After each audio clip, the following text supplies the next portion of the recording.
আসসালামু আলাইকুম বন্ধুরা, আপনারা সবাই কেমন আছেন? আশা করি ভালো আছেন। আল্লাহর রহমতে আপনাদের দোয়ায় আমিও ভালো আছি। এখন আমরা বের হইছি, একটা মার্কেটে যাচ্ছি। মার্কেট অর্থাৎ বাকালা বলে এখানে। মার্কেটে যাচ্ছি আমি আর আমার এক বড় ভাই সাথে আছে। আসলে আমি এখানে নতুন তো কোনো কিছু চিনি না। যার কারণে আমার এক বড় ভাই আছে। সে বড় ভাইয়ের সাথে আমি যাচ্ছি মার্কেটে। তো পরিবেশটা কেমন এটা আপনাদের মাঝে শেয়ার করলাম। আর কি কিনি আর কয় টাকা কিনি, কি জিনিস কিনবো সেই জিনিসগুলো আপনাদের মাঝে একটু শেয়ার করছি এই আর কি। দেখেন, এটা হচ্ছে আসলে সৌদি আরব।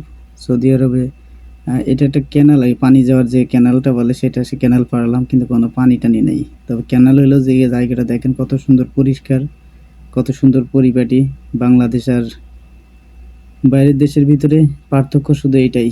রোডঘাটগুলো দেখেন কত সুন্দর পরিষ্কার, কত সুন্দর একটা জায়গা। আর কত স্পিডে এদের গাড়ির স্পিড থাকে কত। গাড়িতে উঠলেই গাড়ি একদিকে 100 কে টান, গাড়িতে উঠলেই 100 টান, 100 টান দেয় এরা। ঠিক আছে, গাড়ি কোনো স্লো চলে না এখানে। গাড়ি অনেক দ্রুত, অনেক ফাস্ট চলে। যার কারণে মানে রোডঘাটগুলো পার হওয়ার সময় অনেক খেয়াল রাখতে হয়, অনেক ভালোভাবে টেক কেয়ারভাবে চলতে হয়। তা না হলে এটা দুর্ঘটনা ঘটে যেতে পারে। ঠিক আছে, তো যাচ্ছি ওই যে মার্কেটটা দেখাচ্ছে, এই মার্কেটের সামনেই মনে হয় যে আমার মানে যে মার্কেটে যাবো আর কি, যে বাকালায় যাব কিছু জিনিসপাতি কিনবো, কাঁচা বাজার। তো কাঁচা বাজার কেনার জন্য আর কি যাচ্ছি আমি ওখানে। আর আপনাদের মাঝে একটু শেয়ার করছি। অবশ্য আসলে প্রফেশনালভাবে ব্লগ তৈরি করা কিংবা ভিডিও তৈরি করার একটা ব্যাপার থাকে, তবে আমি এখানে নতুন, যার কারণে আসলে একটু নার্ভাস ফিল করছিলাম যে আসলে ভিডিও টিডিও করলে কেউ কিছু বলবে কিনা, কোথাও কোনো ক্যামেরায় উঠবে কিনা। ঠিক আছে, ওই যে এদিকে দেখেন লাল যে দোকানটা দেখা যায়, ওইটা হচ্ছে একটা বাঙালি হোটেল আর কি, ওটা হোটেল বলে, ওটা হোটেল। আর এই যে সামনে যে ভাইটা যাচ্ছে, ভাইটার সাথে আমি যাচ্ছিলাম। এই যে চলে আসছি আমরা, এই যে কাঁচা বাজার। এখানে অনেক ধরনের, সব ধরনের জিনিস এখানে পাওয়া যায়, আলু, পেঁয়াজ, ঝাল, মরিচ, এই যে টমেটো, সব কিছু পাওয়া যায় এখানে।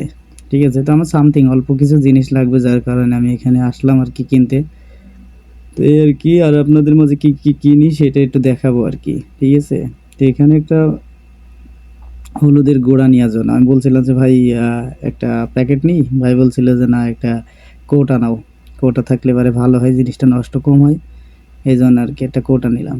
আর সর্বশেষ এই যে বাজার করে নিয়ে আসলাম, ওই যে একটা হলুদের কৌটা, ডিম নিয়েছি, পেঁয়াজ নিয়েছি, রসুন নিয়েছি, 1 কেজি আলু নিয়েছি। তো এই হচ্ছে আর কি বাজার। দেখেন 1 কেজি ডিম অর্থাৎ 15টা ডিম আছে এখানে।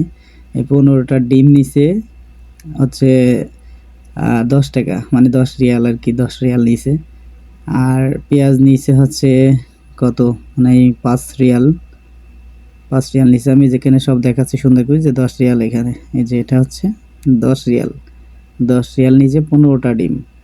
ঠিক আছে, আর আমি এই যে মেমোটা দেখাই দিচ্ছি, মেমোটি আসলে সবই দেওয়া আছে এখানে, কোনটা কত টাকা নিয়েছে, কী কী নিয়েছে। টোটাল বাজার করছে হচ্ছে 30 টাকা 34 পয়সা, অর্থাৎ 30 রিয়াল 34 পয়সা আর কি, যেটা পয়সা।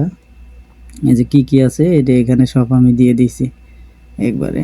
ঠিক আছে, তো 30 টাকায় বাংলাদেশ কয় টাকা হয়, এই কটা জিনিস একটু কনভার্ট করলেই বোঝা যাবে। এখন তো মনে হয় সম্ভবত 32 টাকা রেট চলে বাংলাদেশ টাকা। তো এই হচ্ছে আমার বাজার, অল্প কিছু। আর